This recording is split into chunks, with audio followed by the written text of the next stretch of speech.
Speaker Johnson, Vice President Vance, the First Lady of the United States,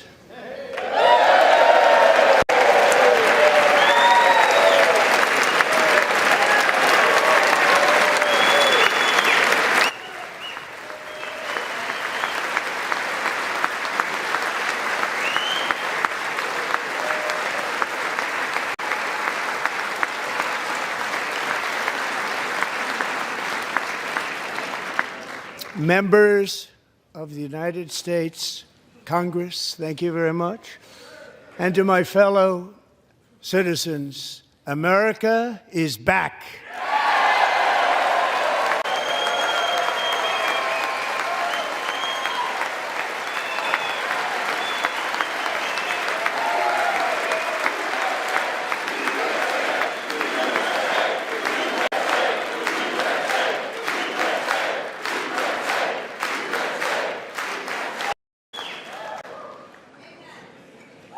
6 weeks ago, I stood beneath the dome of this Capitol and proclaimed the dawn of the golden age of America. From that moment on, it has been nothing but swift and unrelenting action to usher in the greatest and most successful era in the history of our country.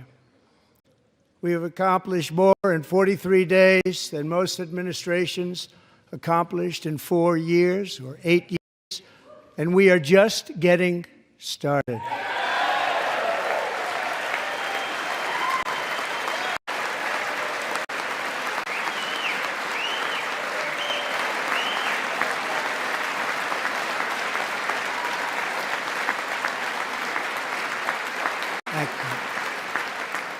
I return to this chamber tonight to report that America's momentum is back, our spirit is back, our pride is back, our confidence is back, and the American dream is surging bigger and better than ever before.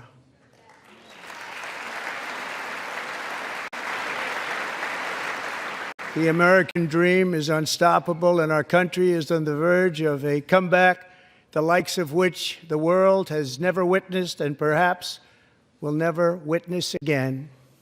There's never been anything like it. The presidential election of November 5th was a mandate like has not been seen in many decades. We won all 7 swing states, giving us an electoral college victory of 312 votes.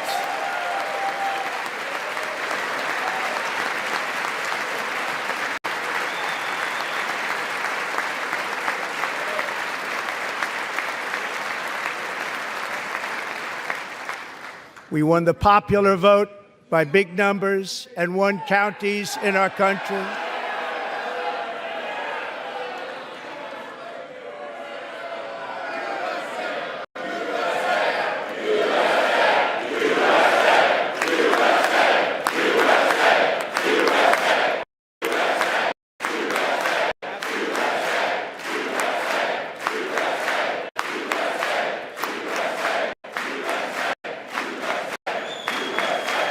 And won counties in our country, 2,700 to 525, on a map that reads almost completely red for Republican.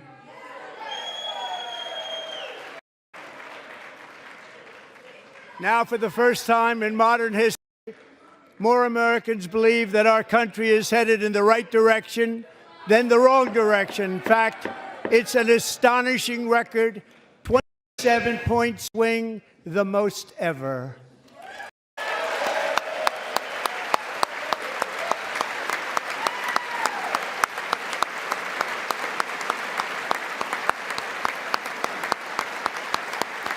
Likewise, small business optimism saw its single largest one-month gain ever recorded, Mr. President. A 41-point jump.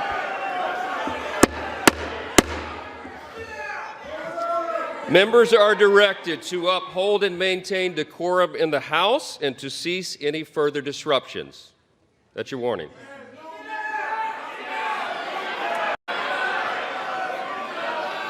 Members are engaging in willful and continuing breach of decorum, and the chair is prepared to direct the Sergeant-at-Arms to restore order to the joint session.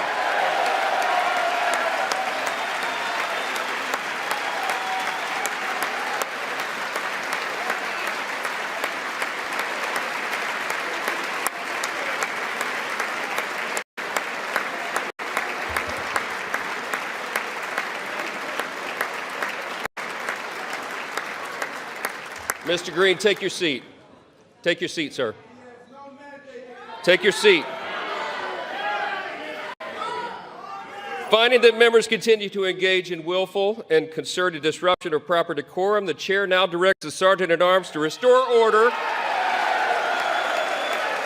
Remove this gentleman from the chamber.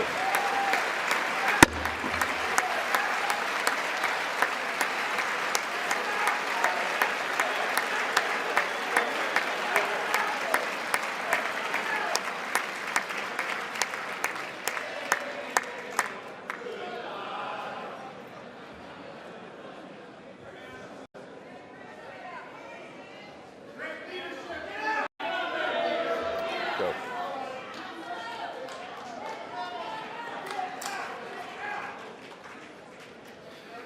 Members are directed to uphold and maintain decorum in the House.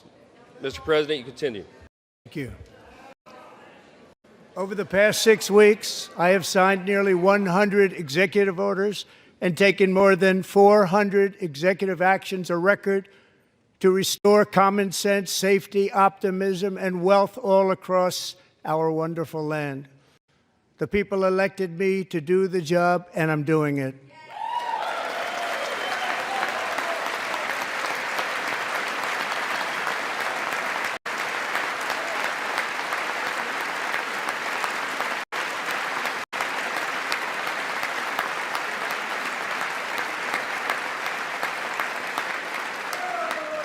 In fact, it has been stated by many that the first month of our presidency, it's our presidency, is the most successful in the history of our nation. By many.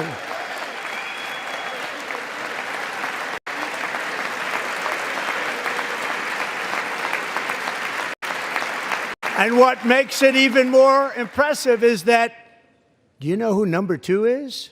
George Washington. How about that? How about that? I don't know about that list, but we'll take it. Within hours of taking the oath of office, I declared a national emergency on our southern border, and I deployed the U.S. military and Border Patrol to repel the invasion of our country. And what a job they've done. As a result, illegal border crossings last month were by far the lowest ever recorded, ever.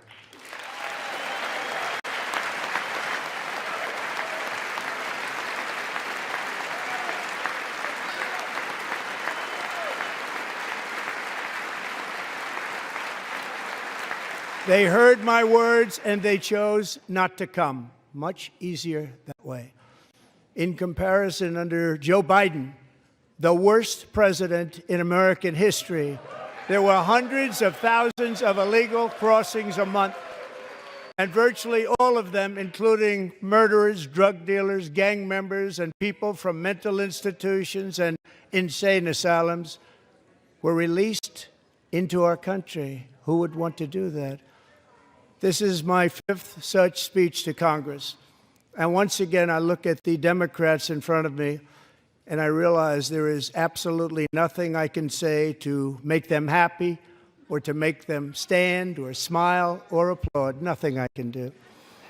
I could find a cure to the most devastating disease, a disease that would wipe out entire nations, or announce the answers to the greatest economy in history, or the stoppage of crime to the lowest levels ever recorded. And these people sitting right here will not clap, will not stand, and certainly will not cheer for these astronomical achievements. They won't do it, no matter what. Five times I've been up here. It's very sad, and it just shouldn't be this way.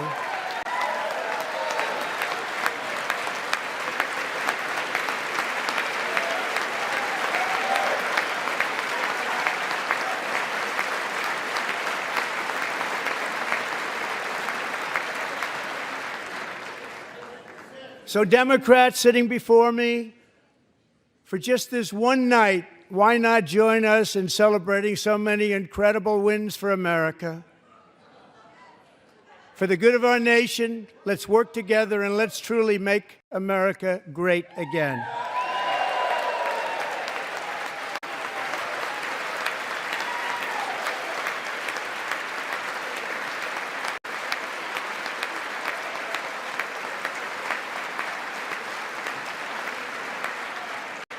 Every day, my administration is fighting to deliver the change America needs to bring a future that America deserves, and we're doing it. This is a time for big dreams and bold action.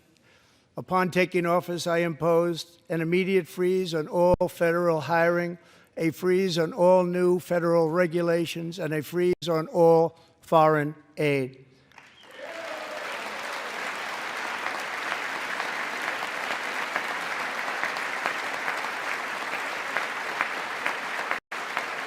I terminated the ridiculous Green New Scam. I withdrew from the unfair Paris Climate Accord, which was costing us trillions of dollars that other countries were not paying. I withdrew from the corrupt World Health Organization.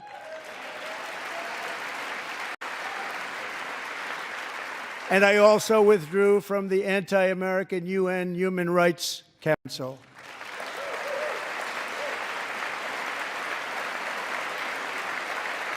We ended all of Biden's environmental restrictions that were making our country far less safe and totally unaffordable.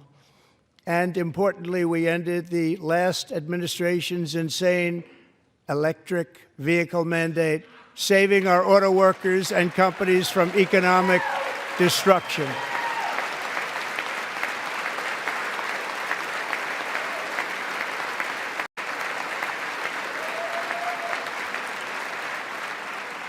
To unshackle our economy, I have directed that for every one new regulation, 10 old regulations must be eliminated, just like I did in my very successful first term.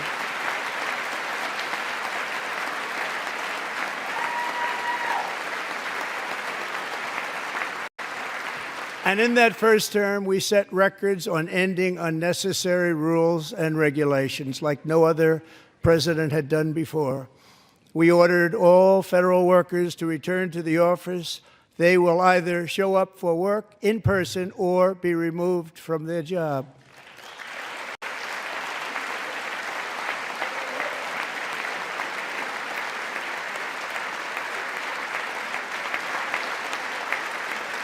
And we have ended weaponized government where, as an example, a sitting president is allowed to viciously prosecute his political opponent, like me. How did that work out? Not too good. Not too good.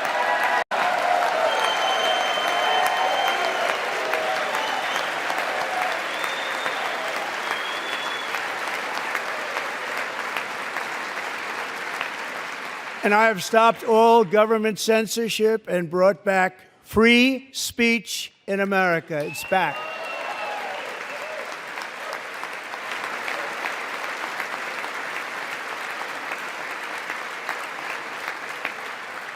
And 2 days ago, I signed an order making English the official language of the United States of America.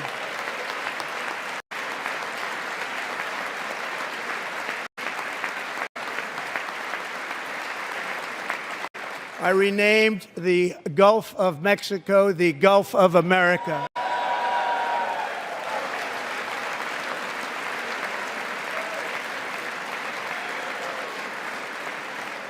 And likewise, I renamed, for a great president, William McKinley, Mount McKinley again. Beautiful Alaska.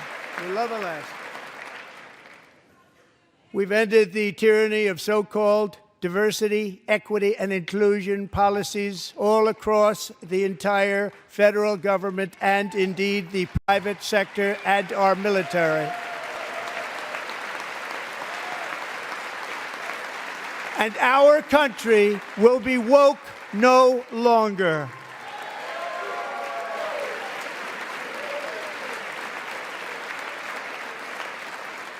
We believe that whether you are a doctor, an accountant, a lawyer, or an air traffic controller, you should be hired and promoted based on skill and competence, not race or gender. Very important.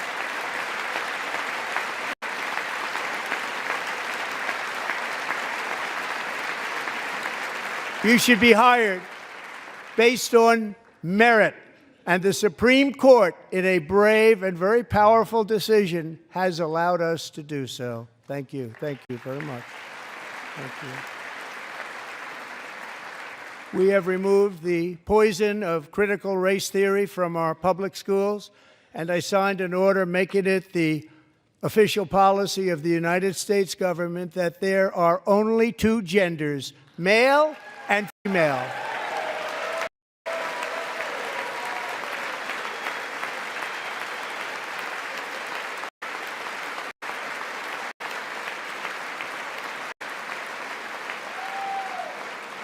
I also signed an executive order to ban men from playing in women's sports.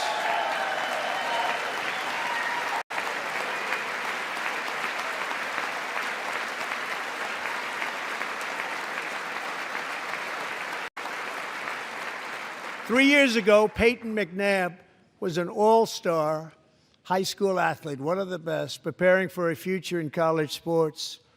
But when her girls' volleyball match was invaded by a male, he smashed the ball so hard in Peyton's face, causing traumatic brain injury, partially paralyzing her right side, and ending her athletic career. It was a shot like she's never seen before. She's never seen anything like it.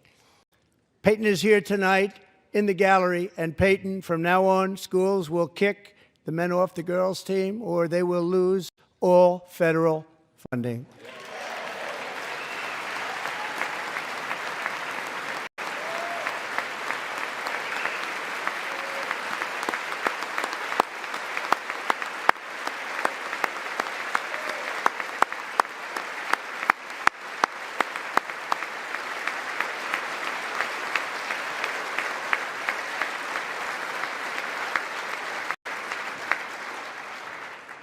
And if you really want to see numbers, just take a look at what happened in the women's boxing, weightlifting, track and field, swimming, or cycling, where a male recently finished a long-distance race 5 hours and 14 minutes ahead of a woman for a new record by 5 hours.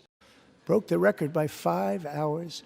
It's demeaning for women, and it's very bad for our country. We're not going to put up with it any longer.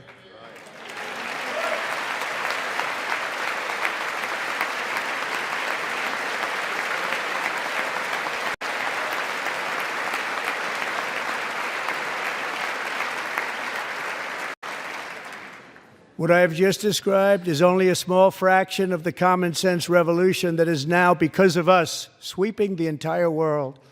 Common sense has become a common theme, and we will never go back. Never. Never going to let that happen.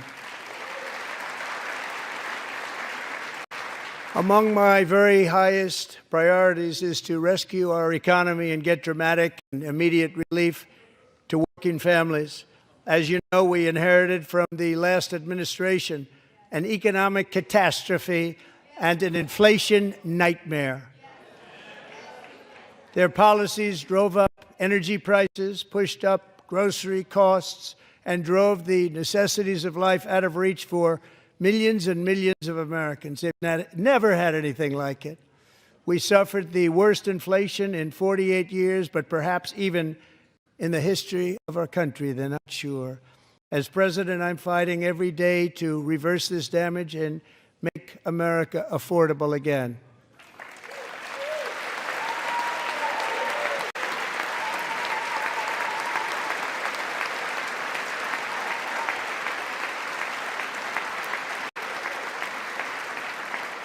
Joe Biden especially let the price of eggs get out of control.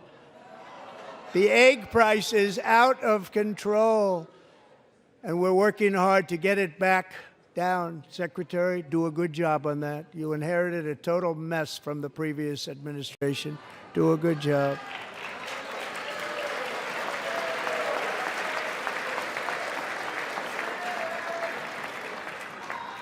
A major focus of our fight to defeat inflation is rapidly reducing the cost of energy. The previous administration cut the number of new oil and gas leases by 95%, slowed pipeline construction to a halt, and closed more than 100 power plants. We are opening up many of those power plants right now.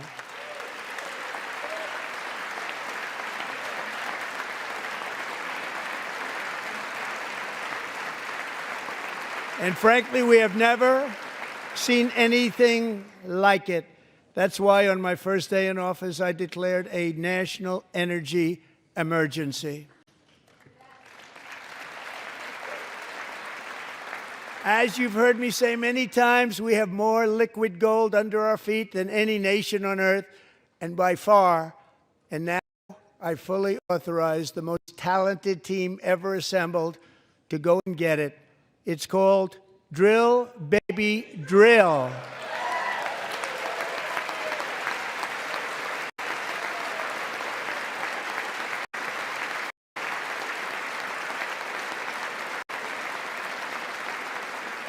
My administration is also working on a gigantic natural gas pipeline in Alaska, among the largest in the world, where Japan, South Korea, and other nations want to be our partner with investments of trillions of dollars each. There's never been anything like that one. It will be truly spectacular. It's all set to go. The permitting is gotten. And later this week, I will also take historic action to dramatically expand production of critical minerals and rare earths here in the USA.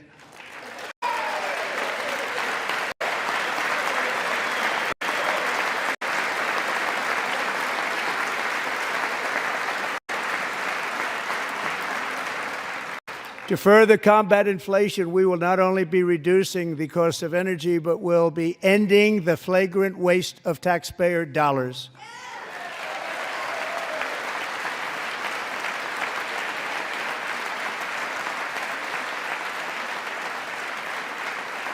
And to that end, I have created the brand new Department of Government Efficiency, GOGE. Perhaps you've heard of it. Perhaps.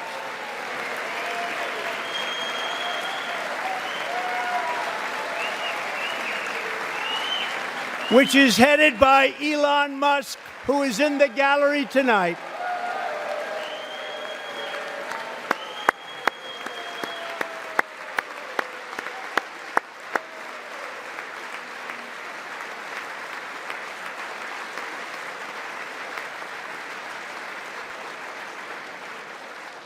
Thank you, Elon. He's working very hard. He didn't need this. He didn't need this. Thank you very much. We appreciate it. Everybody here, even this side, appreciates it, I believe. They don't want to admit that. Just listen to some of the appalling waste we have already identified.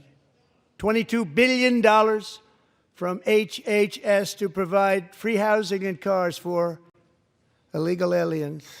$45 million for diversity, equity, and inclusion scholarships in Burma. $40 million to improve the social and economic inclusion of sedentary migrants. Nobody knows what that is.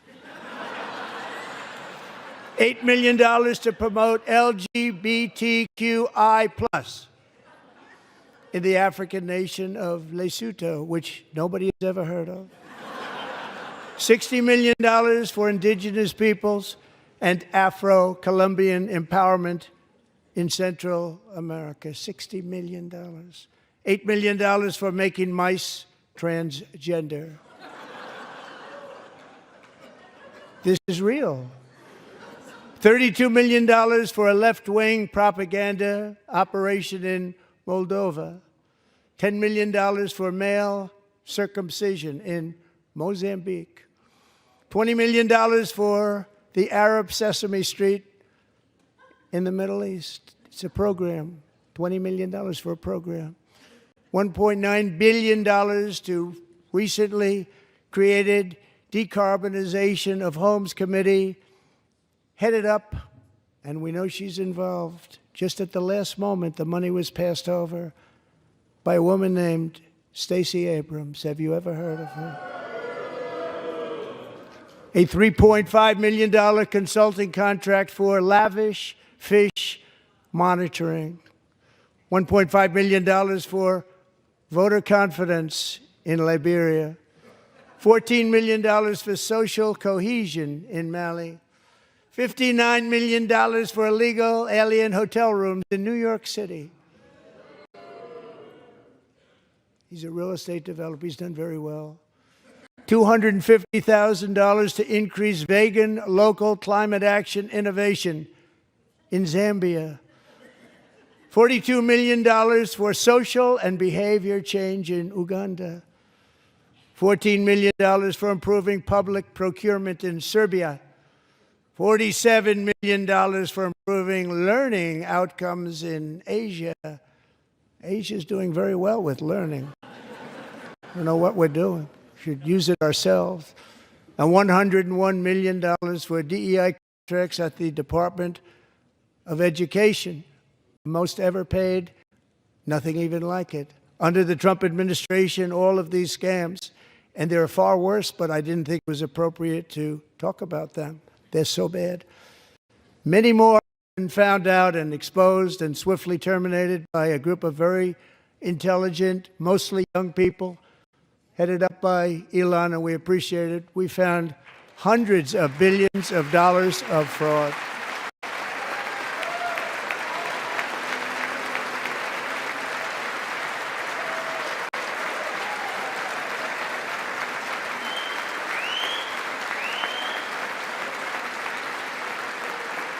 And we've taken back the money and reduced our debt to fight inflation and other things.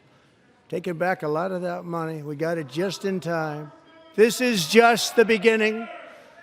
The Government Accountability Office, a federal government office, has estimated annual fraud of over $500 billion in our nation, and we are working very hard to stop it. We're going to. We're also identifying shocking levels of incompetence and probable fraud in the Social Security program for our seniors, and that our seniors and people that we love rely on. Believe it or not, government databases list 4.7 million Social Security members from people aged 100 to 109 years old. It lists 3.6 million people from ages 110 to 119. I don't know any of them. I know some people that are rather elderly, but not quite that elderly. 3.47 million people from ages 120 to 129. 3.9 million people from ages 130 to 139. 3.5 million people from ages 140 to 149. And money is being paid to many of them, and we're searching right now. In fact, Pam, good luck. Good luck. You're going to find it. But a lot of money is paid out to people because it just keeps getting paid, and nobody does, and it really hurts Social Security and hurts our country. 1.3 million people from ages 150 to 159, and over 130,000 people, according to the Social Security databases, are age over 160 years old. We have a healthier country than I thought, Bobby.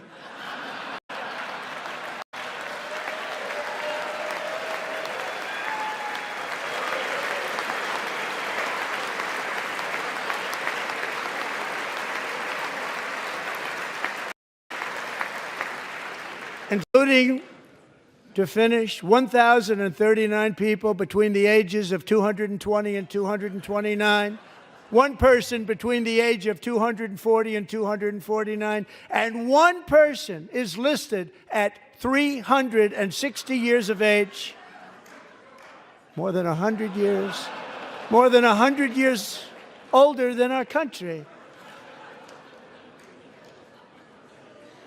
But we're going to find out where that money's going, and it's not going to be pretty. By slashing all of the fraud, waste, and theft we can find, we will defeat inflation, bring down mortgage rates, lower car payments and grocery prices, protect our seniors, and put more money in the pockets of American families.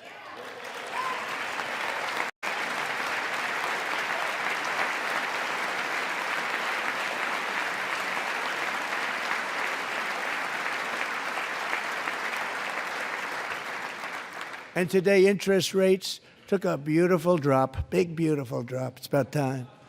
And in the near future, I want to do what has not been done in 24 years, balance the federal budget. We're going to balance it.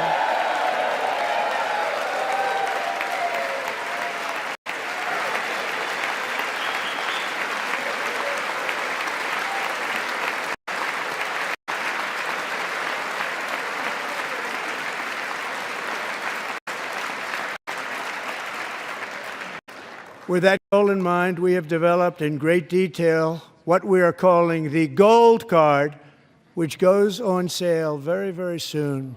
For $5 million, we will allow the most successful job-creating people from all over the world to buy a path to U.S. citizenship. It's like the green card, but better and more sophisticated.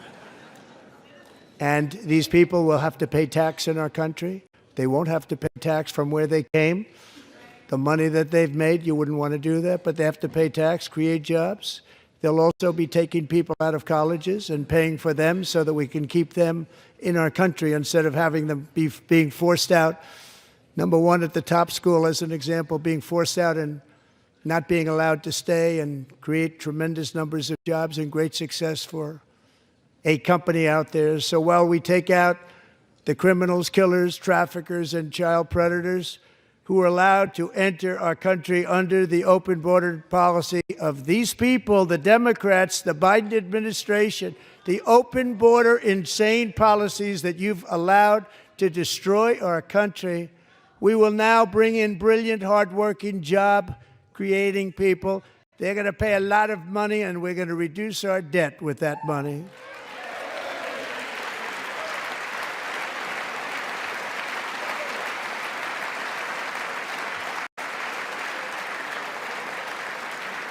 Americans have given us a mandate for bold and profound change. For nearly 100 years, the federal bureaucracy has grown until it has crushed our freedoms, ballooned our deficits, and held back America's potential in every possible way. The nation founded by pioneers and risk-takers now drowns under millions and millions of pages of regulations and debt. Approvals that should take 10 days to get instead take 10 years, 15 years, and even 20 years before you're rejected. Meanwhile, we have hundreds of thousands of federal workers who have not been showing up to work. My administration will reclaim power from this unaccountable bureaucracy, and we will restore true democracy to America again.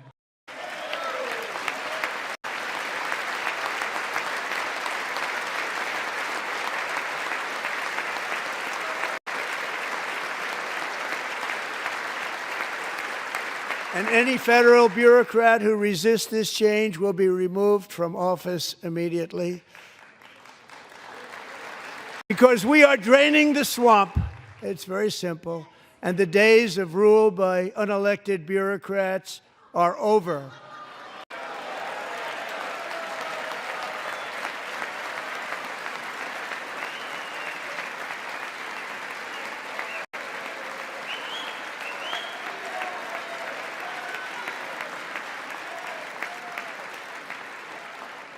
And the next phase of our plan to deliver the greatest economy in history is for this Congress to pass tax cuts for everybody. They're in there. They're waiting for you to vote.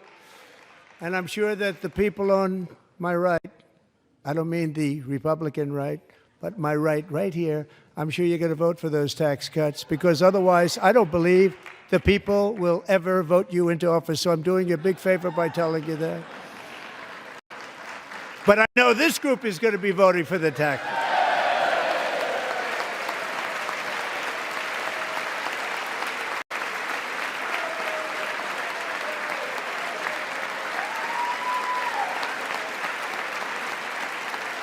Thank you.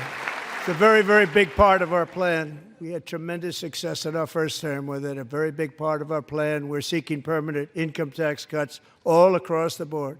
And to get urgently needed relief to Americans hit especially hard by inflation, I'm calling for no tax on tips, no tax on overtime, and no tax on Social Security benefits for our great seniors.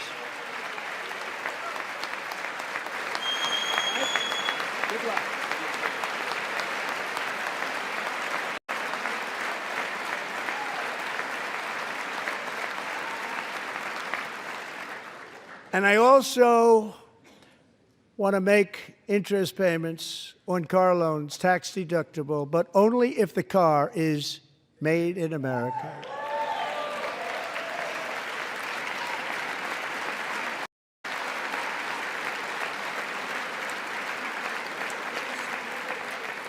And by the way, we're going to have growth in the auto industry like nobody's ever seen. Plants are opening up all over the place. Deals are being made.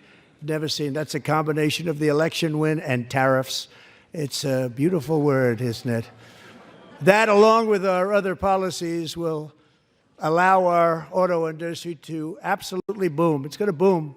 Spoke to the majors today, all three, the top people, and they're so excited. In fact, already numerous car companies have announced that they will be building massive automobile plants in America, with Honda just announcing a new plant in Indiana, one of the largest anywhere in the world.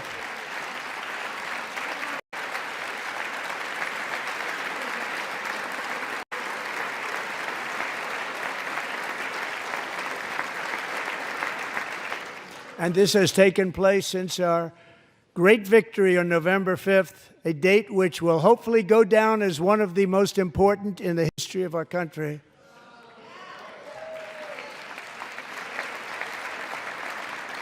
In addition, as part of our tax cuts, we want to cut taxes on domestic production and all manufacturing.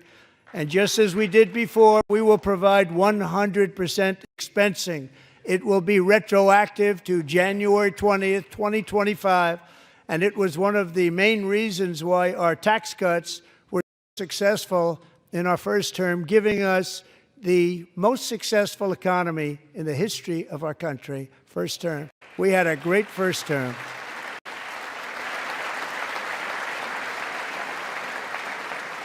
If you don't make your product in America, however, under the Trump administration, you will pay a tariff, and in some cases, a rather large one. Other countries have used tariffs against us for decades, and now it's our turn to start using them against those other countries. On average, the European Union, China, Brazil, India, Mexico, and Canada, have you heard of them? And countless other nations charge us tremendously higher tariffs than we charge them. It's very unfair. India charges us auto tariffs higher than 100%. China's average tariff on our products is twice what we charge them. And South Korea's average tariff is 4 times higher. Think of that, 4 times higher. And we give so much help militarily and in so many other ways to South Korea, but that's what happens. This is happening by friend and foe. This system is not fair to the United States and never was, and so on April 2nd, I wanted to make it April 1st, but I didn't want to be accused of April Fool's Day. That's not, just one day cost us a lot of money.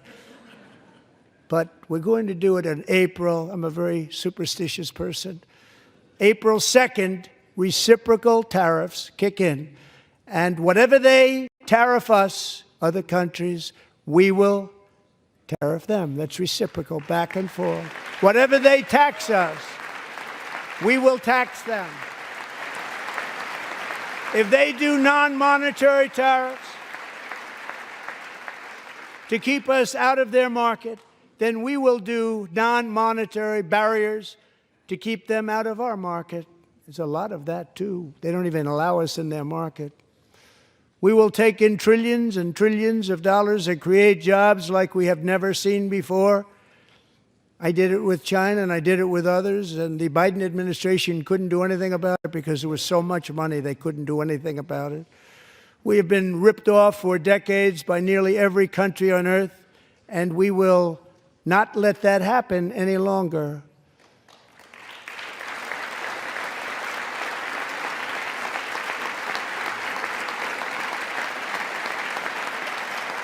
Much has been said over the last 3 months about Mexico and Canada, but we have very large deficits with both of them. But even more importantly, they've allowed fentanyl to come into our country at levels never seen before, killing hundreds of thousands of our citizens and many very young, beautiful people, destroying families.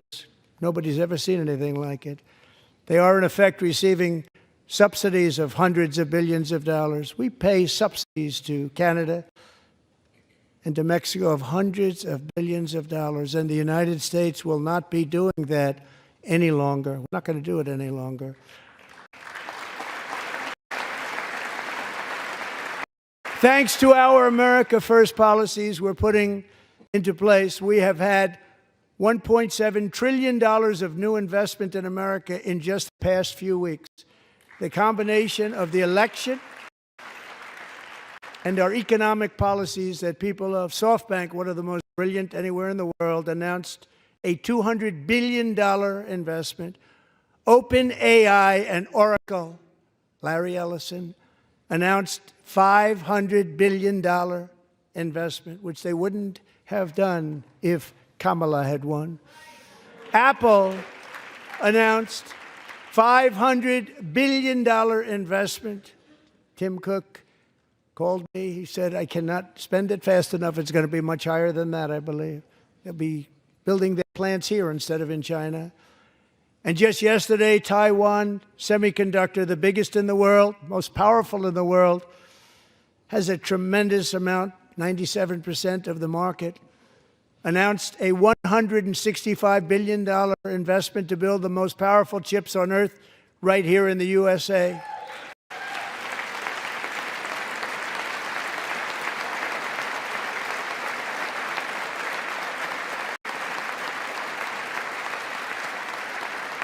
And we're not giving them any money. Your CHIPS Act is a horrible, horrible thing. We give hundreds of billions of dollars, and it doesn't mean a thing. They take our money and they don't spend it. All that meant to them, we're giving them no money. All that was important to them was they didn't want to pay the tariffs, so they came and they're building, and many other companies are coming. We don't have to give them money. We just want to protect our businesses and our people. And they will come because they won't have to pay tariffs if they build in America. So it's very amazing.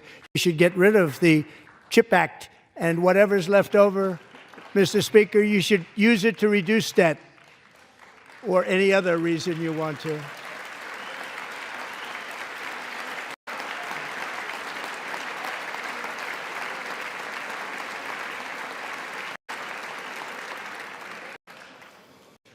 Our new trade policy will also be great for the American farmer. I love the farmer.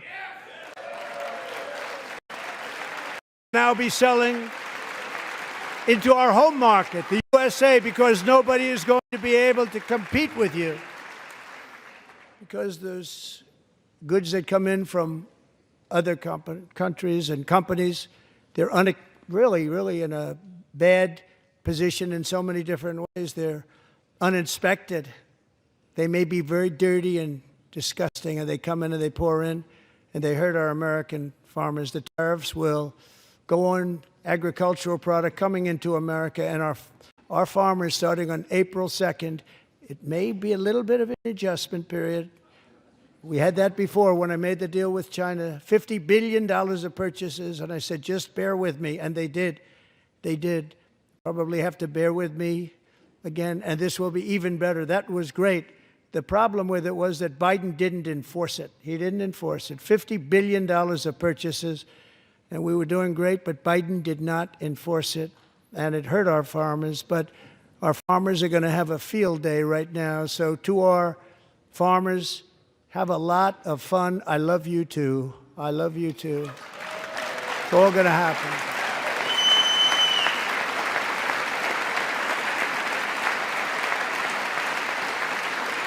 And I have also imposed a 25% tariff on foreign aluminum, copper, lumber, and steel, because if we don't have, as an example, steel and lots of other things, we don't have a military, and frankly, we just won't have a country very long. Here today is a proud American steelworker, fantastic person from Decatur, Alabama, Jeff Denard. Has been working at the same steel plant for 27 years in a job that has allowed him to serve as the captain of his local volunteer fire department, raise 7 children with his beautiful wife, Nicole, and over the years provide a loving home for more than 40 foster children. So great job.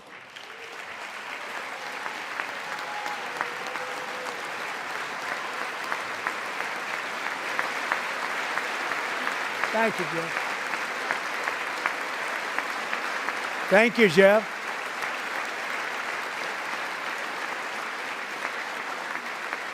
Stories like Jeff's remind us that tariffs are not just about protecting American jobs. They're about protecting the soul of our country. Tariffs are about making America rich again and making America great again, and it's happening, and it will happen rather quickly. There'll be a little disturbance, but we're okay with that.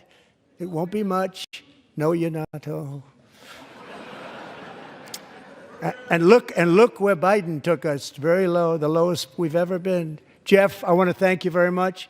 And I also want to recognize another person who has devoted herself to foster care community. She works so hard on it.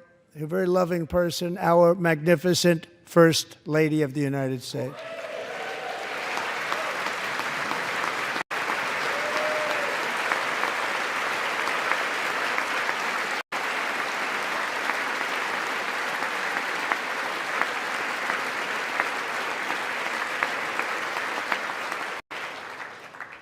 Melania's work has yielded incredible results, helping prepare our nation's future leaders as they enter the workforce. Our First Lady is joined by 2 impressive young women, very impressive. Haley Ferguson, who benefited from the First Lady's Fostering the Future initiative and is poised to complete her education and become a teacher. And Elliston Berry, who became a victim of an illicit deepfake image produced by a peer. With Elliston's help, the Senate just passed the Take It Down Act, and this is so important. Thank you very much, John. John, thank you. Stand up, John. Thank you, John.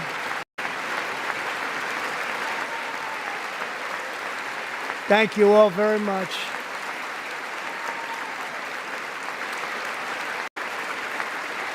Thank you. And thank you to John Thune and the Senate. Great job.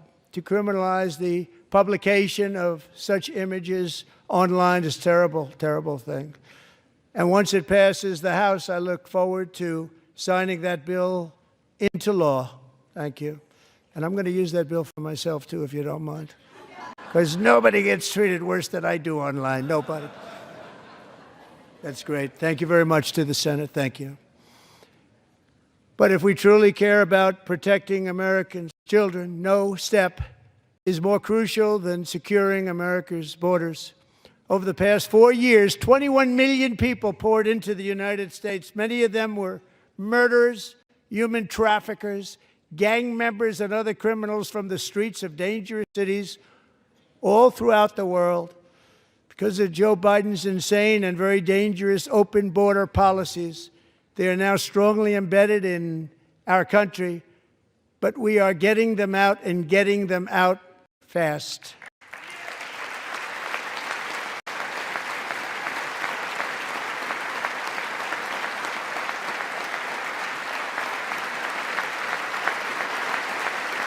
And I want to thank Tom Homan and Christy. I want to thank you and Paul of Border Patrol.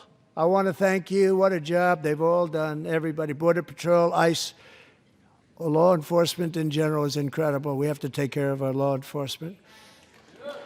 Have to.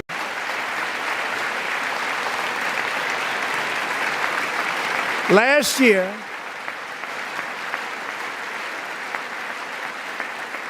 a brilliant 22-year-old nursing student named Laken Riley, the best in her class, admired by everybody, went out for a jog on the campus of the University of Georgia.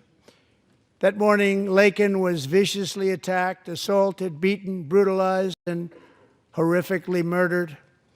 Laken was stolen from us by a savage illegal alien gang member who was arrested while trespassing across Biden's open southern border and then set loose into the United States under the heartless policies of that failed administration. It was indeed a failed administration. He had then been arrested and released in a Democrat-run sanctuary city, a disaster, before ending the life of this beautiful young angel. With us this evening are Laken's beloved mother, Allison, and her sister, Lauren.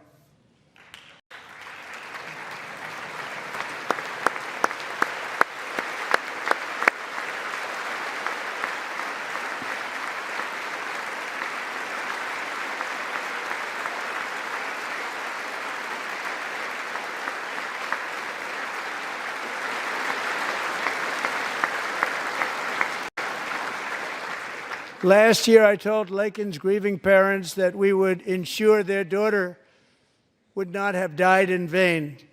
That's why the very first bill I signed into law as your 47th president mandates the detention of all dangerous criminal aliens who threaten public safety. It's a very strong, powerful act.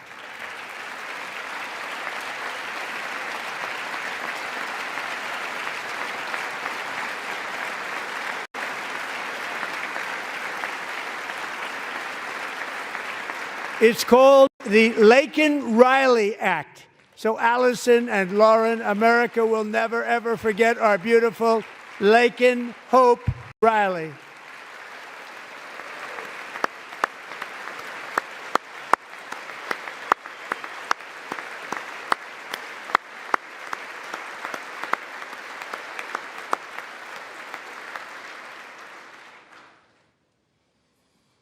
Thank you very much.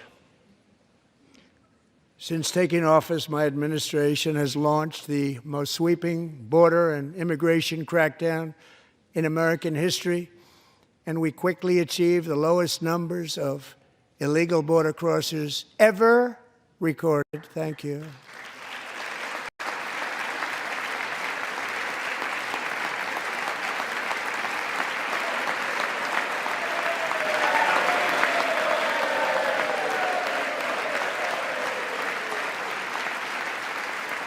The media and our friends in the Democrat Party kept saying we needed new legislation, we must have legislation to secure the border. But it turned out that all we really needed was a new president.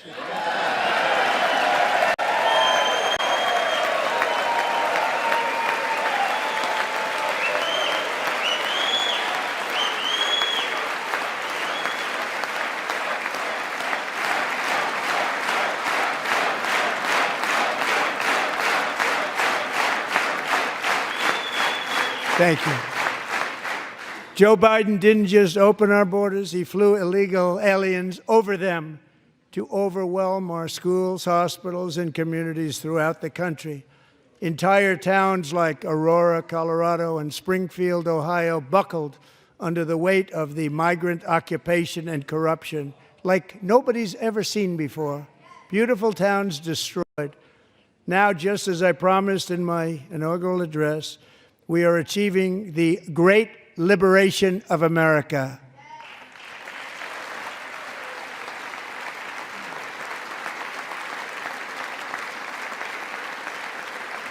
But there still is much work to be done. Here tonight is a woman I have gotten to know Alexis Nungary from Houston. Wonderful woman. Last June, Alexis's 12-year-old daughter, her precious Jocelyn, walked to a nearby convenience store. She was kidnapped, tied up, assaulted for 2 hours under a bridge, and horrifically murdered. Arrested and charged with this heinous crime are two illegal alien monsters from Venezuela, released into America by the last administration through their ridiculous open border. The death of this beautiful 12-year-old girl and the agony of her mother and family touched our entire nation greatly.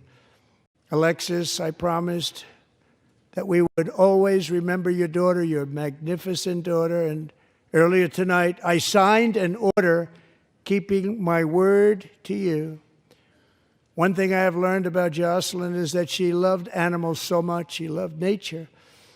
Across Galveston Bay, from where Jocelyn lived in Houston, you will find a magnificent national wildlife refuge, a pristine, peaceful, 34,000-acre sanctuary for all of God's creatures on the edge of the Gulf of America. Alexis, moments ago, I formally renamed that refuge in loving memory of your beautiful daughter, Jocelyn. So, Mr. Vice President, if you would, may I have the order.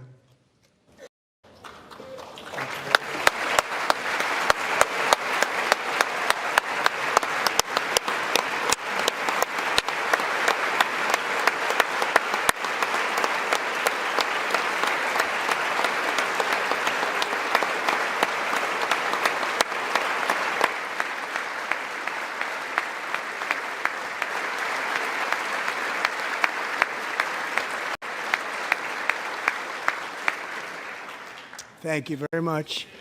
All three savages charged with Jocelyn and Lakin's murders were members of the Venezuelan prison gang, the toughest gang, they say, in the world, known as Tren de Aragua. 2 weeks ago, I officially designated this gang, along with MS-13 and the bloodthirsty Mexican drug cartels, as foreign terrorist organizations.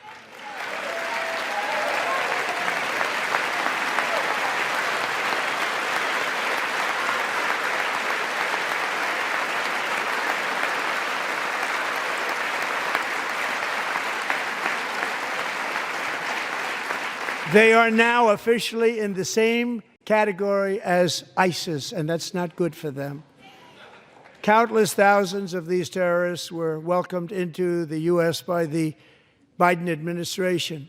But now every last one will be rounded up and forcibly removed from our country, or, if they're too dangerous, put in jails, standing trial in this country, because we don't want them to come back ever.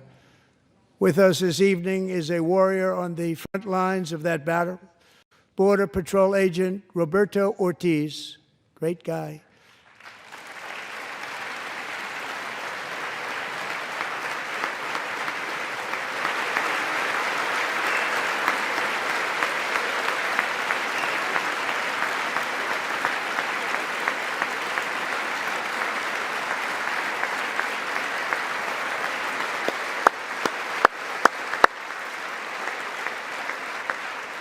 In January, Roberto and another agent were patrolling by the Rio Grande near an area known as Cartel Island. Doesn't sound too nice to me.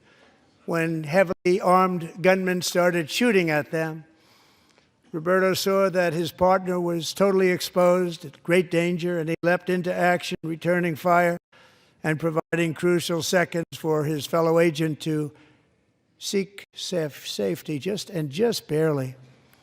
I have some of the prints of that event, and it was not good. Agent Ortiz, we salute you for your great courage and for your line of fire that you took and for the bravery that you showed. We honor you, and we will always honor you. Thank you, Roberto, very much.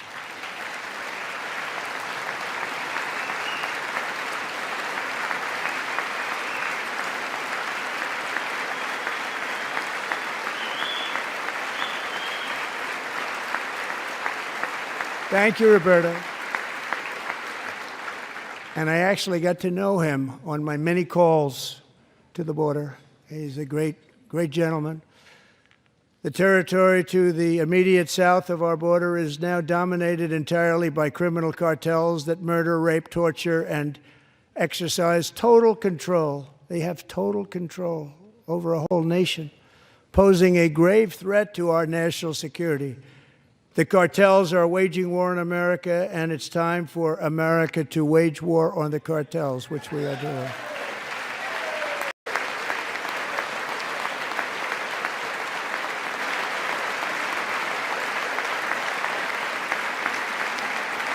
Five nights ago, Mexican authorities, because of our tariff policies being imposed on them, think of this, handed over to us 29 of the biggest cartel leaders in their country. That has never happened before. They want to make us happy. First time ever. But we need Mexico and Canada to do much more than they've done, and they have to stop the fentanyl and drugs pouring into the USA. They're going to stop it.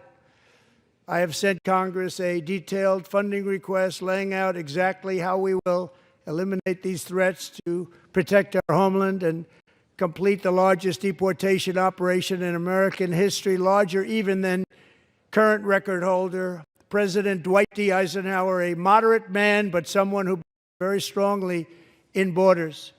Americans expect Congress to send me this funding without delay so I can sign it into law. So, Mr. Speaker, John Thune, both of you, I hope you're going to be able to do that, Mr. Speaker. Thank you. Mr. Leader, thank you. Thank you very much. And let's get it to me. I'll sign it so fast, you won't even believe it.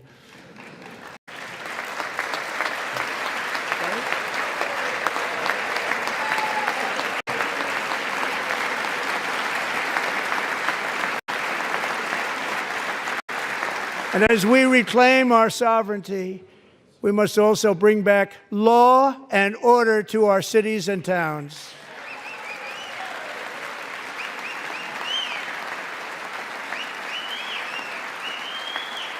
In recent years, our justice system has been turned upside down by radical left lunatics. Many jurisdictions virtually ceased enforcing the law against dangerous repeat offenders while weaponizing law enforcement against political opponents like me.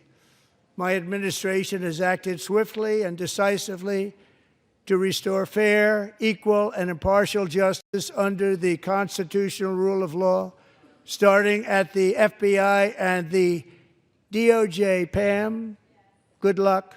Cash, wherever you may be, good luck. Good luck. Pam Bondi. Good luck. So important. Going to do a great job. Cash, thank you. Thank you, Cash.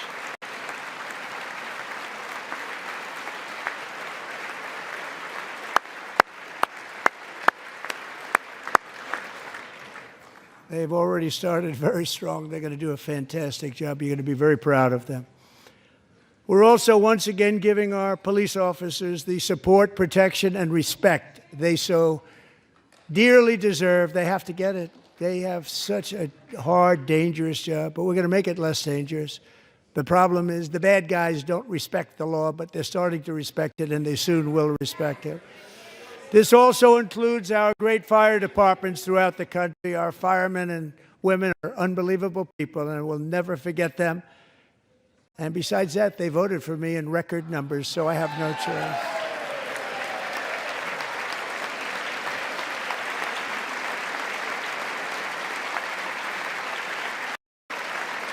One year ago this month, 31-year-old New York police officer Jonathan Diller, unbelievably wonderful person and a great officer, was gunned down at a traffic stop on Long Island. I went to his funeral. The vicious criminal charged with his murder had 21 prior arrests, and they were rough arrests, too. He was a real bad one. The thug in the seat next to him had 14 prior arrests, and went by the name of Killer. He was Killer. He killed other people, they say, a lot of them. I attended Officer Diller's service, and when I met his wife and one-year-old son, Ryan, it was very inspirational, actually. His widow's name is Stephanie, and she is here tonight. Stephanie, thank you very much, Stephanie. Thank you very much.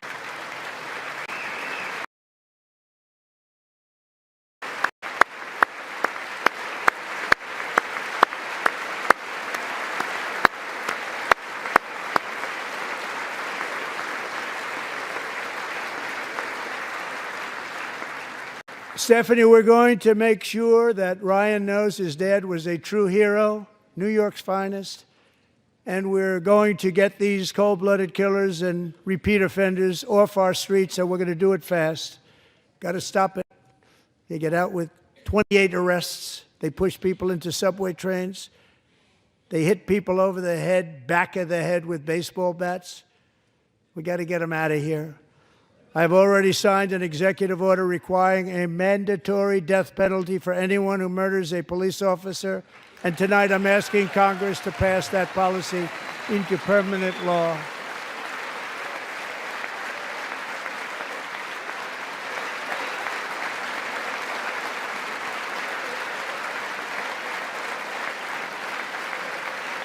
I'm also asking for a new crime bill getting tough on repeat offenders while enhancing protections for America's police officers so they can do their jobs without fear of their lives being totally destroyed.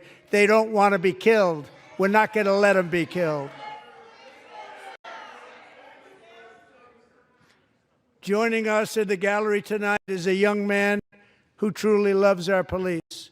His name is DJ Daniel. He is 13 years old, and he has always dreamed of becoming a police officer.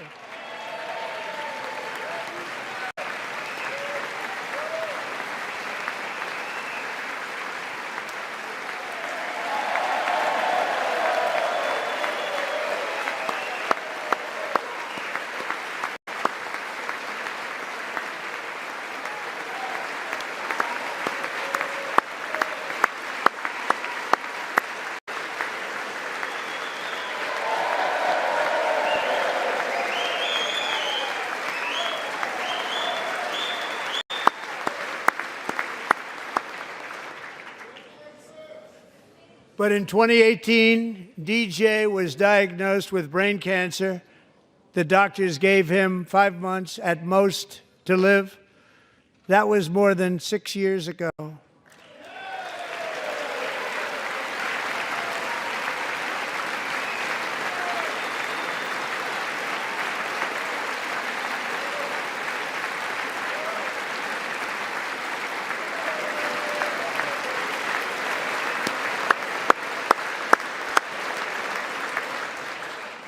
Since that time, DJ and his dad have been on a quest to make his dream come true, and DJ has been sworn in as an honorary law enforcement officer, actually a number of times. The police love him, the police departments love him. And tonight, DJ, we're going to do you the biggest honor of them all.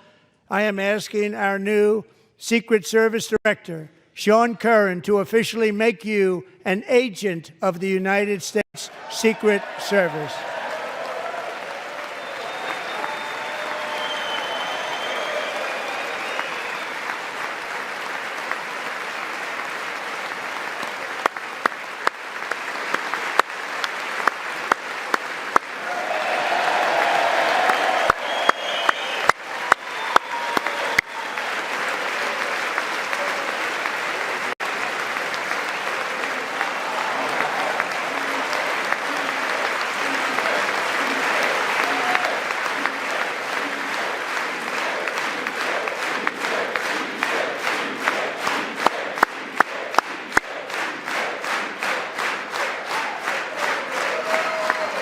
Thank you, DJ.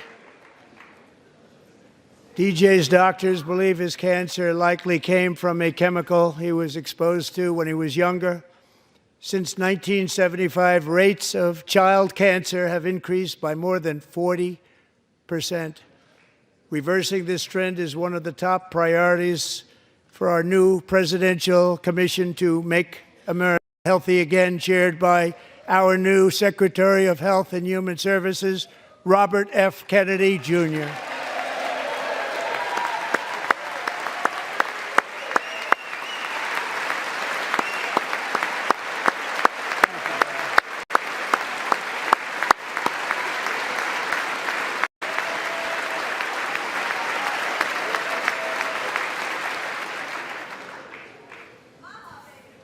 With the name Kennedy, you would have thought everybody over here would have been cheering. How quickly they forget. Our goal is to get toxins out of our environment, poisons out of our food supply, and keep our children healthy and strong. As an example, not long ago, and you can't even believe these numbers, 1 in 10,000 children had autism, 1 in 10,000. And now it's 1 in 36. There's something wrong, 1 in 36. Think of that. So we're going to find out what it is, and there's nobody better than Bobby and all of the people that are working with you. You have the best to figure out what is going on. Okay, Bobby, good luck. It's a very important job. Thank you. Go get him.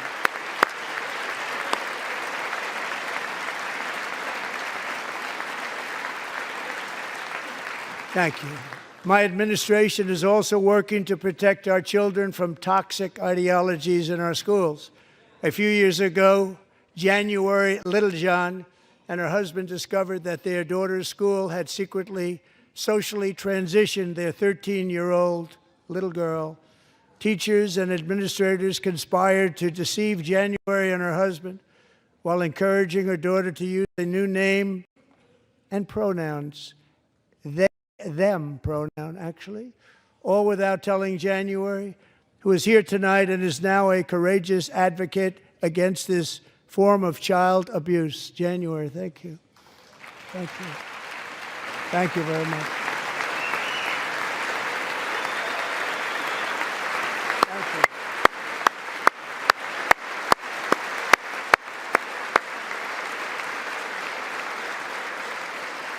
Thank you. Thank you.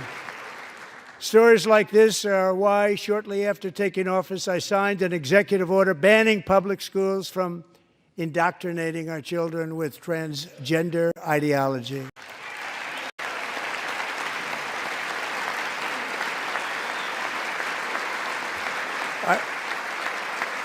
I also signed an order to cut off all taxpayer funding to any institution that engages in the sexual mutilation of our youth.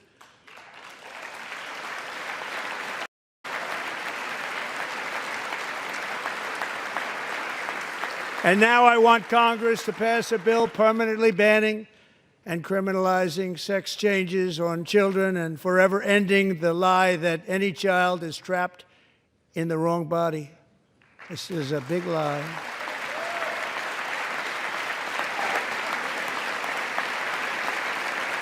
And our message to every child in America is that you are perfect exactly the way God made you.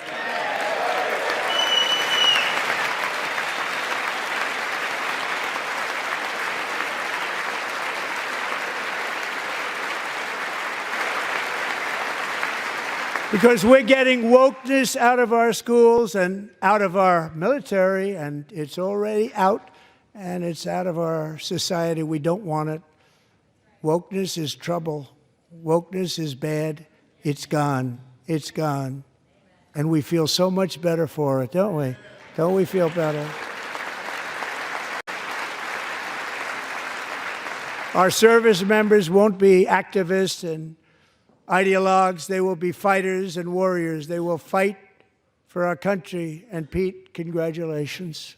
Secretary of Defense, congratulations.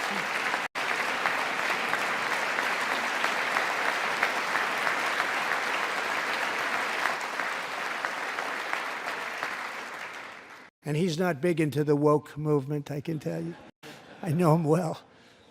I am pleased to report that in January, the U.S. Army had its single best recruiting month in 15 years, and that all armed services are having among The best recruiting results ever in the history of our services.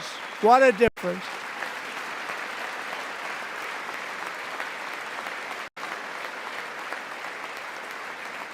And you know, it was just a few months ago where the results were exactly the opposite. We couldn't recruit anywhere. We couldn't recruit. Now we're having the best results just about that we've ever had. What a tremendous turnaround. It's really a beautiful thing to see. People love our country again. It's very simple. They love our country, and they love being in our military again. So it's a great thing, and thank you very much. Great job. Thank you.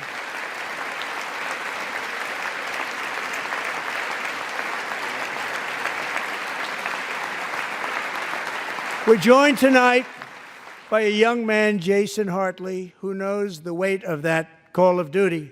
Jason's father, grandfather, and great-grandfather all wore the uniform. Jason tragically lost his dad, who was also a Los Angeles County Sheriff's deputy when he was just a boy, and now he wants to carry on the family legacy of service. Jason is a senior in high school, a six-letter varsity athlete, a really good athlete, they say, a brilliant student with a 4.46, that's good, GPA. And his greatest dream is to attend the U.S. Military Academy at West Point.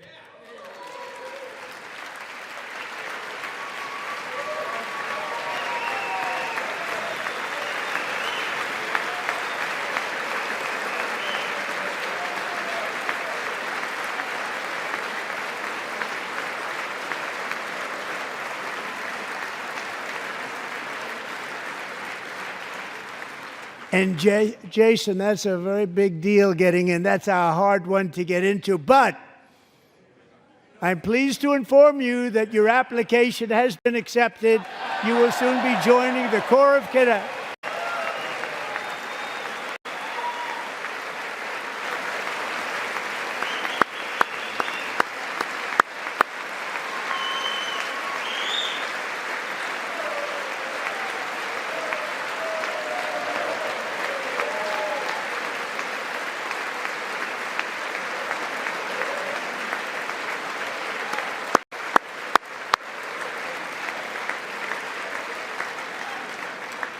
Thank you.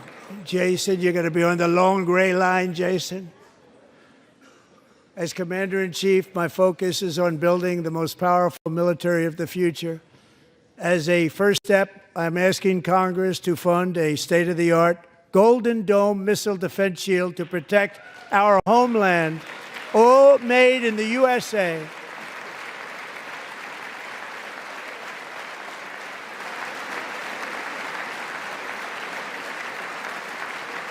And Ronald Reagan wanted to do it long ago, but the technology just wasn't there, not even close. But now we have the technology. It's incredible, actually.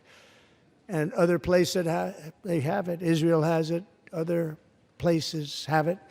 And the United States should have it too, right, Tim, right? They should have it too. So I want to thank you. But it's a very, very important. This is a very dangerous world. We should have it. We want to be protected, and we're going to protect our citizens like never before. To boost our defense industrial base, we are also going to resurrect the American shipbuilding industry, including commercial shipbuilding and military shipbuilding.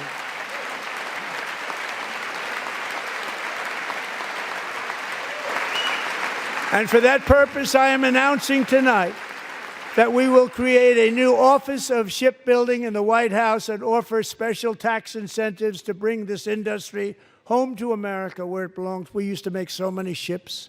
We don't make them anymore very much, but we're going to make them very fast, very soon. It will have a huge impact. To further enhance our national security, my administration will be reclaiming the Panama Canal, and we've already started doing it.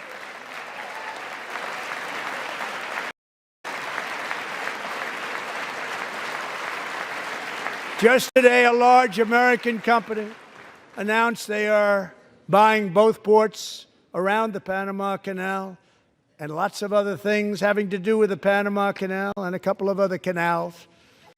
The Panama Canal was built by Americans for Americans, not for others, but others could use it. But it was built at tremendous cost of American blood and treasure. 38,000 workers died building the Panama Canal. They died of malaria. They died of snake bites and mosquitoes. Not a nice place to work. They paid them very highly to go there, knowing there was a 25% chance that they would die. The most expensive project also that was ever built in our country's history, if you bring it up to modern day costs. It was given away by the Carter administration for $1, but that agreement has been violated very severely. We didn't give it to China. We gave it to Panama, and we're taking it back.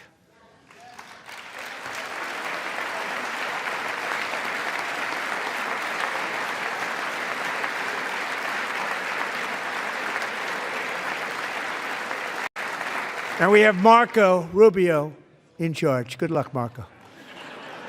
Now, we know who to blame if anything goes wrong.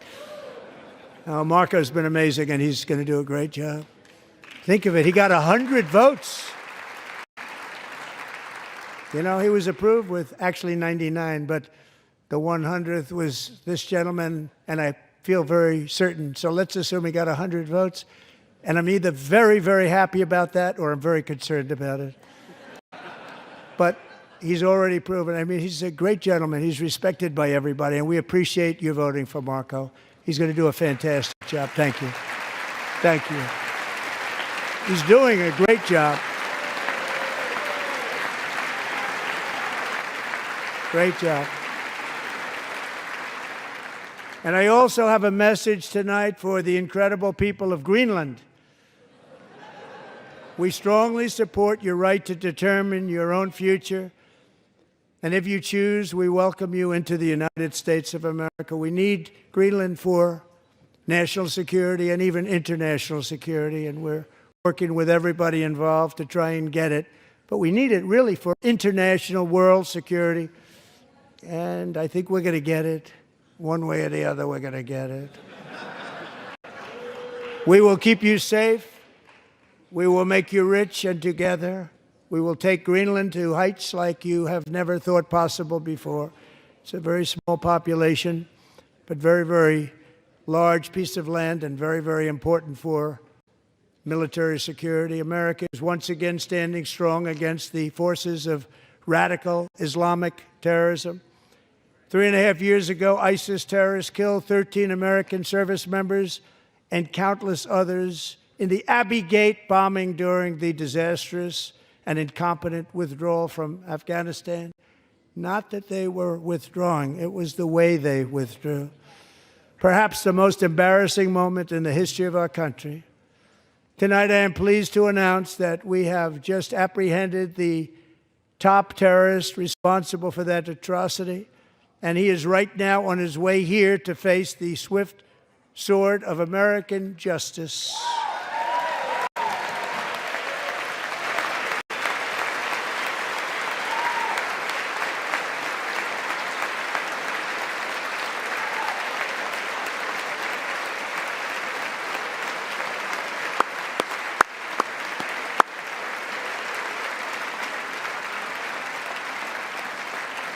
And I want to thank especially the government of Pakistan for helping arrest this monster. This was a very momentous day for those 13 families who I actually got to know very well, most of them, whose children were murdered, and the many people that were so badly, over 42 people, so badly injured on that fateful day in Afghanistan. What a horrible day. Such incompetence was shown that when Putin saw what happened, I guess he said, wow, maybe this is my chance. That's how bad it was.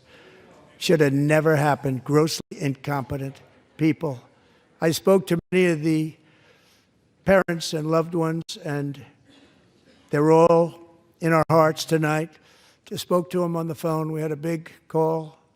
Every one of them called, and everybody was on the line, and they did nothing but cry with happiness. They were very happy, as happy as you can be under those circumstances. Their child, brother, sister, son, daughter was killed for no reason whatsoever. In the Middle East, we're bringing back our hostages from Gaza. In my first term, we achieved one of the most groundbreaking peace agreements in generations, the Abraham Accords.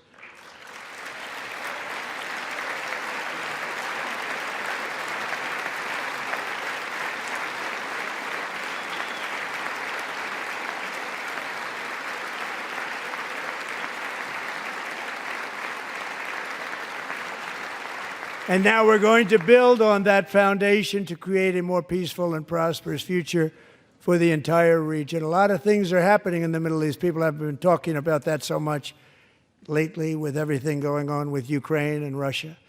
But a lot of things are happening in the Middle East. It's a rough neighborhood, actually. I'm also working tirelessly to end the savage conflict in Ukraine. Millions of Ukrainians and Russians have been needlessly killed or wounded in this horrific and brutal conflict with no end in sight. The United States has sent hundreds of billions of dollars to support Ukraine's defense with no security, with no anything.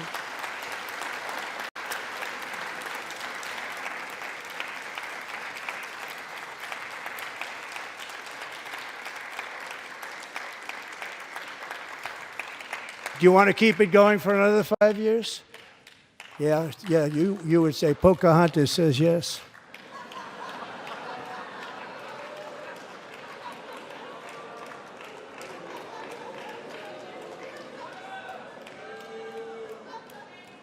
"2,000 people are being killed every single week. More than that. They're Russian young people. They're Ukrainian young people. They're not Americans. But I want it to stop. Meanwhile, Europe has sadly spent more money buying Russian oil and gas than they have spent on defending Ukraine, by far. Think of that. They've spent more buying Russian oil and gas than they have defending. And we've spent perhaps $350 billion, like taking candy from a baby. That's what happened. And they've spent $100 billion. What a difference that is. And we have an ocean separating us, and they don't. But we're getting along very well with them, and lots of good things are happening. Biden has authorized more money in this fight than Europe has spent, by billions and billions of dollars. It's hard to believe that they wouldn't have stopped it and said, at some point, come on, let's equalize. You got to be equal to us. But that didn't happen. Earlier today, I received an important letter from President Zelensky of Ukraine. The letter reads, "Ukraine is ready to come to the negotiating table as soon as possible to bring lasting peace closer. Nobody wants peace more than the Ukrainians," he said.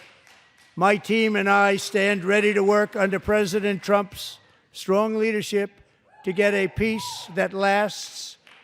We do really value how much America has done to help Ukraine maintain its sovereignty and independence. Regarding the agreement on minerals and security, Ukraine is ready to sign it at any time that is convenient for you." I appreciate that he sent this letter, just got it a little while ago. Simultaneously, we've had serious discussions with Russia and have received strong signals that they are ready for peace. Wouldn't that be beautiful? Wouldn't that be beautiful?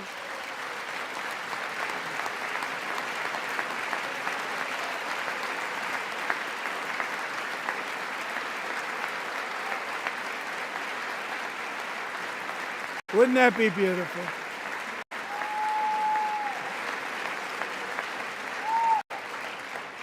It's time to stop this madness. It's time to halt the killing. It's time to end this senseless war. If you want to end wars, you have to talk to both sides. Nearly 4 years ago, amid rising tensions, a history teacher named Mark Fogel was detained in Russia and sentenced to 14 years in a penal colony. Rough stuff. The previous administration barely lifted a finger to help him. They knew he was innocent, but they had no idea where to begin. But last summer, I promised his 95-year-old mother, Malphine, that we would bring her boy safely back home. After 22 days in office, I did just that, and they are here tonight.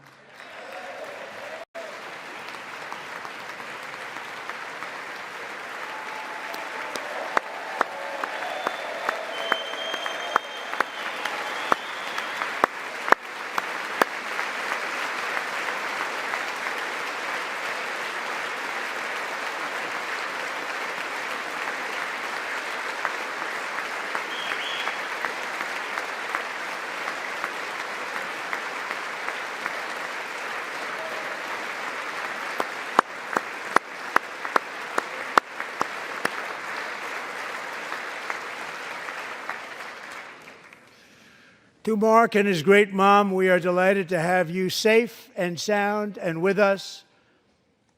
As fate would have it, Mark Fogel was born in a small rural town in Butler, Pennsylvania. Have you heard of it?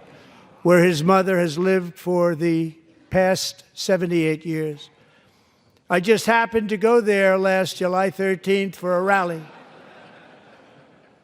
That was not pleasant. And that is where I met his beautiful mom right before I walked onto that stage. And I told her I would not forget what she said about her son. And I never did I? Never forgot. Less than 10 minutes later, at that same rally, gunfire rang out, and a sick and deranged assassin unloaded 8 bullets from his sniper's perch into a crowd of many thousands of people. My life was saved by a fraction of an inch, but some were not so lucky. Corey Comparator was a firefighter, a veteran, a Christian, a husband, a devoted father, and above all, a protector. When the sound of gunshots pierced the air, it was a horrible sound. Corey knew instantly what it was and what to do. He threw himself on top of his wife and daughters and shielded them from the bullets with his own body. Corey was hit really hard. You know the story from there. He sacrificed his life to save theirs. 2 others, very fine people, were also seriously hit. But thankfully, with the help of 2 great country doctors, we thought they were gone and they were saved. So those doctors had great talent. We're joined by Corey's wife, Helen, who was his high school sweetheart, and their 2 beloved daughters, Allison and Kaylee. Thank you.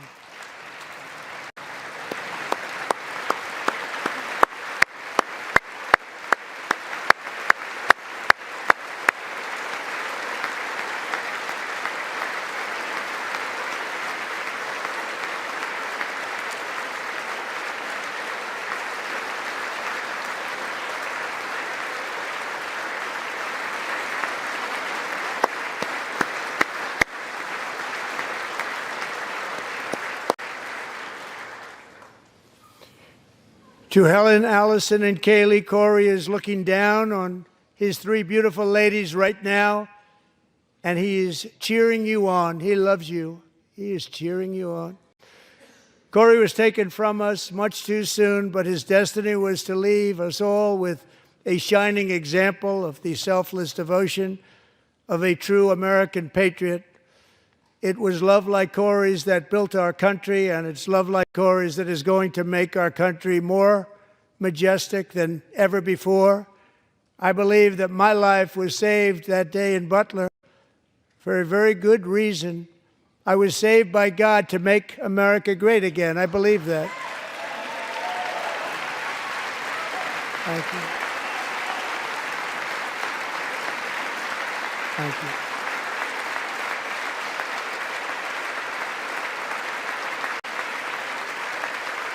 Thank you.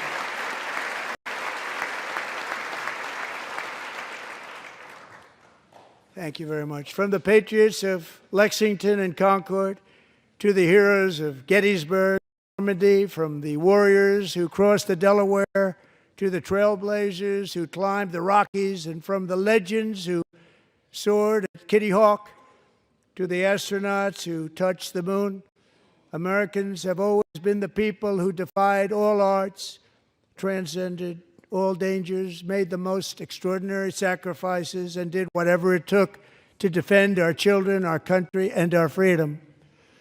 And as we have seen in this chamber tonight, that same strength, faith, love, and spirit is still alive and thriving in the hearts of the American people.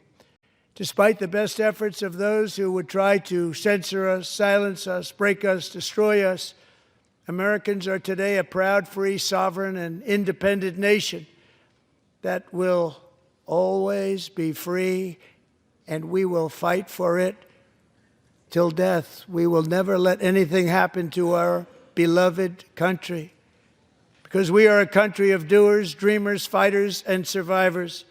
Our ancestors crossed a vast ocean, strode into the unknown wilderness, and carved their fortunes from the rock and soil of a perilous and very dangerous frontier.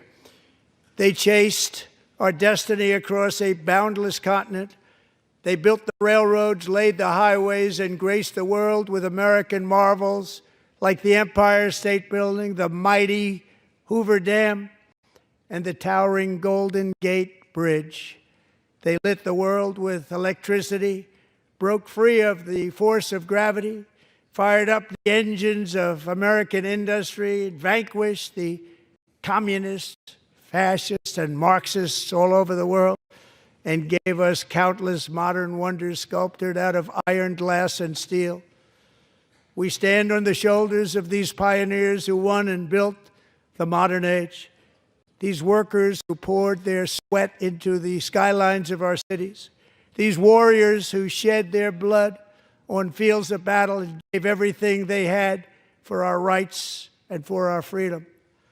Now it is our time to take up the righteous cause of American liberty, and it is our turn to take America's destiny into our own hands and begin the most thrilling days in the history of our country. This will be our greatest era. With God's help, over the next 4 years, we are going to lead this nation even higher, and we are going to forge the freest, most advanced, most dynamic, and most dominant civilization ever to exist on the face of this earth. We are going to create the highest quality of life, build the safest and wealthiest and healthiest and most vital communities anywhere in the world. We are going to conquer the vast frontiers of science, and we are going to lead humanity into space and plant the American flag on the planet Mars and even far beyond.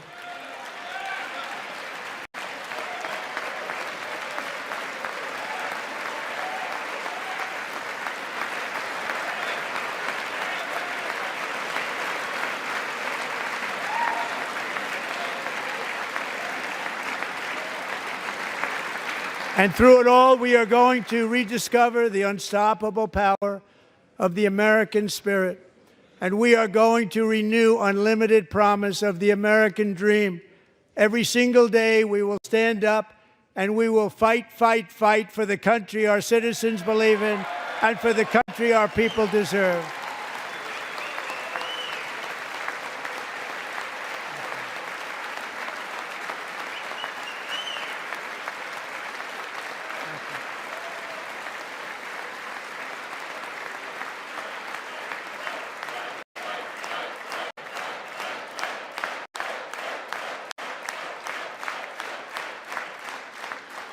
My fellow Americans, get ready for an incredible future, because the golden age of America has only just begun. It will be like nothing that has ever been seen before. Thank you, God bless you, and God bless America.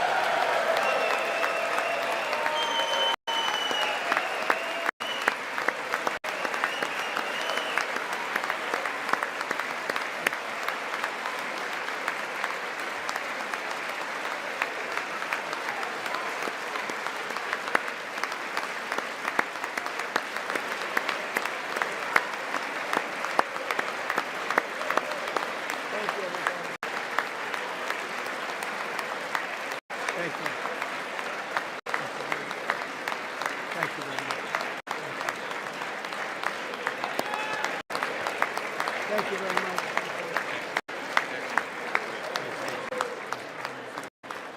Thank you very much.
The chair declares the joint session of the two houses now dissolved.